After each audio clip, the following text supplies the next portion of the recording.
বিজেপির টিকিটে জিতেছিলেন গত বিধানসভা নির্বাচনে রায়গঞ্জ থেকে। তারপর দলবদল করে তৃণমূলে যাওয়ার পর হয়েছেন বিধানসভার পিএসসি কমিটির চেয়ারম্যান। এবার রায়গঞ্জ লোকসভার তৃণমূল কংগ্রেসের প্রার্থী হয়েছেন রায়গঞ্জের বিধায়ক কৃষ্ণ কল্যাণী। কলকাতা থেকে দলের তরফে নাম ঘোষণার পর রায়গঞ্জে পা রাখা মাত্রই ঢাক বাজিয়ে শঙ্খ উলুধ্বনি দিয়ে এবং হাজার হাজার মানুষের মিছিলের মাধ্যমে রায়গঞ্জের ভূমিপুত্র কৃষ্ণ কল্যাণীকে বরণ করা হলো সোমবার। এরপর সেখানেই সাংবাদিকদের এক প্রশ্নের উত্তরে কৃষ্ণ কল্যাণী বললেন, এই জনজোয়ার থেকে পরিষ্কার বোঝা যায় মানুষ তাকে কতটা আশীর্বাদ করে। তিনি বলেন, এবার তিনি লোকসভা নির্বাচনে 2 লক্ষের ওপর ভোটে তিনি জয়লাভ করবেন। তিনি বলেন, তার কাছে এখানে কোনো রাজনীতি দলে প্রার্থী ফ্যাক্টর নয়। তিনি সারা বছর মানুষের পাশে থেকে কাজ করেছেন, মানুষের সুখ দুঃখে এগিয়ে গিয়েছেন, তাই মানুষ 2 হাত তুলে তাকে আশীর্বাদ করবেনই। কৃষ্ণ কল্যাণী বলেন, বিজেপি এখনও এখানে প্রার্থী ঘোষণা করতে পারেনি, তার মানে তারা বরযাত্রী নিয়ে গিয়ে এখন বরকে খুঁজে পাচ্ছে না। এদিকে রায়গঞ্জে ফেরা মাত্রই তৃণমূলের সর্বস্তরের কর্মী সমর্থকরা কৃষ্ণ কল্যাণীকে সামনে রেখে সমগ্র রায়গঞ্জ শহর পরিক্রমা করেন। তৃণমূল কংগ্রেসের নেতা থেকে কর্মীরা বলেন, রায়গঞ্জ লোকসভা কেন্দ্রে এবার সঠিক এবং যোগ্য মানুষ বিচার করেছে তৃণমূল কংগ্রেস।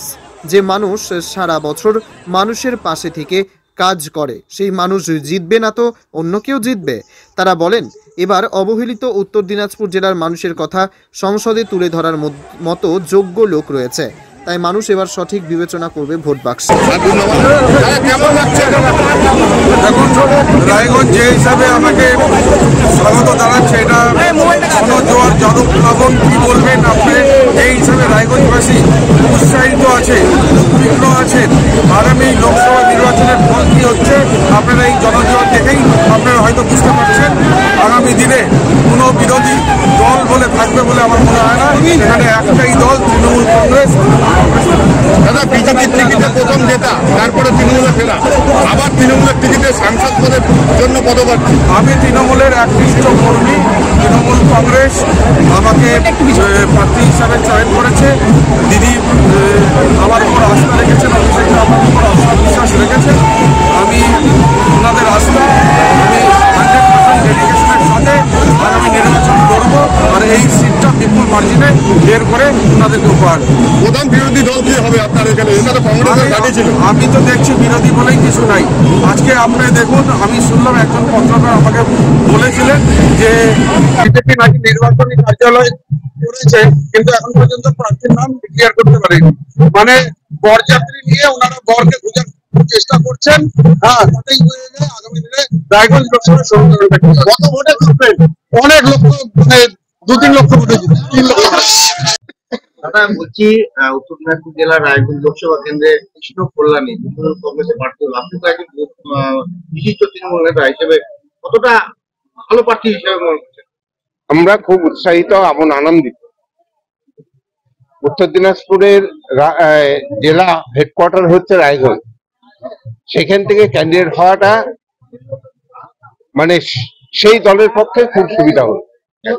যেহেতু কৃষ্ণ কল্যাণী যেহেতু বিধায়ক ছিল এবং জনগণের সাথে একটা বিরাট যোগাযোগ করে চলছিল, যেন সে ক্যান্ডিডেট হওয়াতে মানুষের আবেগ উৎসাহ অনেক গুণ বেড়ে গেছে। কি প্রত্যাশা রাখেন আগামী দিনে সংসদ হলে উনি নিশ্চয়ই দিল্লিতে গিয়ে রায়গঞ্জ সংসদ কনস্টিটিউশন সম্বন্ধে উনি তুলে ধরতে পারবেন, এটা আশা রাখছি, এবং তার সমস্যার সমাধানও করতে পারবেন। দাদা, আপনার নাম? অনিমেষ দেবনাথ। আচ্ছা, বলছি রায়গঞ্জ লোকসভা কেন্দ্রে তৃণমূল কংগ্রেসের প্রার্থী কৃষ্ণ কল্যাণী হলো, কতটা যোগ্য প্রার্থী এবং কি আশা রাখেন উনি যদি জয়লাভ করেন? এবার দেখুন, যোগ্য প্রার্থীর সম্বন্ধে কোনো দ্বিমত নেই। উনি যেভাবে বিধানসভায় কাজ করছেন তার মানুষ সেটা বিবেচনা করেছে। দলের কাছে আমরা কৃতজ্ঞ। আমাদের মানবিক মুখ্যমন্ত্রী মমতা বন্দ্যোপাধ্যায় এবং আমাদের দলের সেনাপতি অভিষেক বন্দ্যোপাধ্যায়ের কাছে আমরা ধন্যবাদ জ্ঞাপন করি ওনার মতো একজন যোগ্য প্রার্থীকে রায়গঞ্জ লোকসভায় তাকে মনোনীত করার জন্য। এখন আমাদের যত তৃণমূলের সৈনিক তারা প্রচুর উৎসাহিত, এবং যুব, ছাত্র, মহিলা এবং যত শাখা সংগঠন এবং আমাদের বরিষ্ঠ এবং বর্ষিয়ান লিডার যারা আছে তারা প্রত্যেকেই উৎসাহিত, এবং প্রবলভাবে আমরা উৎসাহিত হয়েছি, এবং সেটা ভোটে প্রতিফলিত হবে। এবং আমাদের কণ্ঠস্বর এই এলাকার যে বঞ্চনা, যে মানুষের, যে বঞ্চিত মানুষের কথা এবং এই এলাকার দুঃখ দুর্দশার কথা দিল্লির লোকসভায় সেটা আওয়াজ উঠবে, এটা আমরা আশা রাখি। তার সমাধানও করবেন উনি। দাদা বলছি, জেলাবাসী হিসাবে বা রায়গঞ্জ লোকসভা কেন্দ্রের একজন আপনি নাগরিক হিসাবে কি প্রত্যাশা রাখেন ওনার কাছে? ওনার কাছে প্রত্যাশা আছে, মানুষের সেবায় উনি নিয়োজিত আছে এবং এই এলাকার সমস্যা উনি সমাধান করবেন এবং উনি জিতবেন, এটা আমার দৃঢ় প্রতিজ্ঞা এবং দৃঢ় বিশ্বাস। দাদা বলছি, রায়গঞ্জ লোকসভা কেন্দ্রে প্রার্থী হয়েছে কৃষ্ণ কল্যাণী, আপনারা কতটা খুশি? আমার প্রত্যেকে খুশি এবং খুশির জন্য আজকে আমরা উত্তর দিনাজপুর জেলা তৃণমূল কংগ্রেস লিগ্যাল সেলের পক্ষ থেকে আমরা এবার প্রচারে ওনার হয়ে এসেছি। আচ্ছা, মানে কি ধরনের আশা করেন কৃষ্ণ কল্যাণী যদি আগামী দিনে সাংসদ হন? বিপুল ভোটে উনি এখান থেকে জয়লাভ করবেন। তার কাছ থেকে কি প্রত্যাশা করেন জেলাবাসীর জন্য? জেলাবাসীর জন্য প্রথমে আমরা আমাদের বার অ্যাসোসিয়েশনের জন্য, আমরা ডেভেলপমেন্টের জন্য, যেহেতু আমরা একজন পেশায় মানে অ্যাডভোকেট, আমরা আমাদের বার অ্যাসোসিয়েশন যে আছে সেখানে কিছু ডেভেলপমেন্টের জন্য আমরা কিছু দাবি করব। পরবর্তীকালে আমাদের রায়গঞ্জ শহরে যেসব রায়গঞ্জ তথা উত্তর দিনাজপুর জেলায় সব কাজ বাকি আছে তার জন্য আমরা বলবো।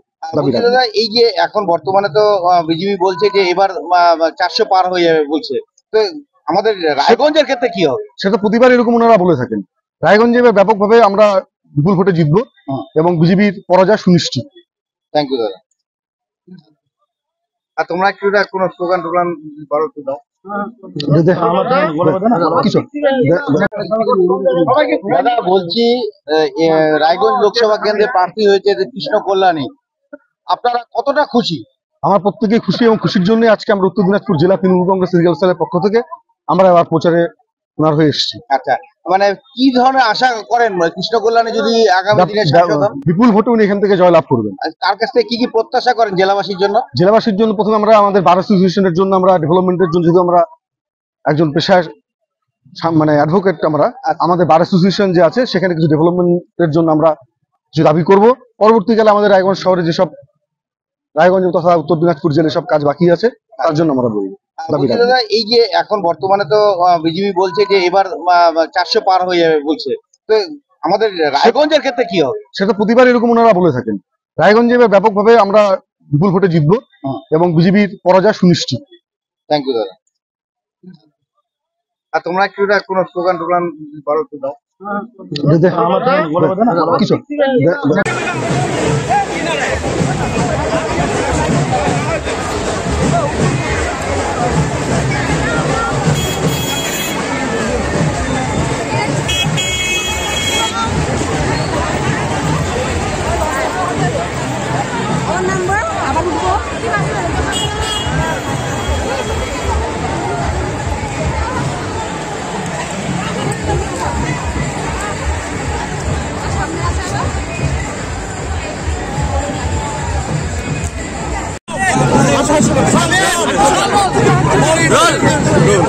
আপনি কি একজন বই প্রেমী, কিংবা আপনি কি বই পড়তে ভালোবাসেন কিন্তু আপনার পছন্দ মতো বই কোথা থেকে ক্রয় করবেন ভাবছেন? এখন আপনার এলাকায় মীরা পুস্তকালয়ে আপনি পেয়ে যাবেন সমস্ত ধরনের বই। যেমন এখানে পাবেন স্কুল কলেজের পাঠ্যপুস্তক, বিভিন্ন চাকরির পরীক্ষার বই, এছাড়া ধর্মগ্রন্থ, শিক্ষামূলক সামগ্রী, অফিস স্টেশনারি, ড্রয়িং সামগ্রী এবং খেলাধুলার সরঞ্জাম মীরা পুস্তকালয় থেকে ক্রয় করতে পারবেন। তাহলে আজই যোগাযোগ করুন আমাদের ঠিকানায়, সুকান্ত মোড়, কালিয়াগঞ্জ, উত্তর দিনাজপুর। যোগাযোগের জন্য নম্বর 8945933128।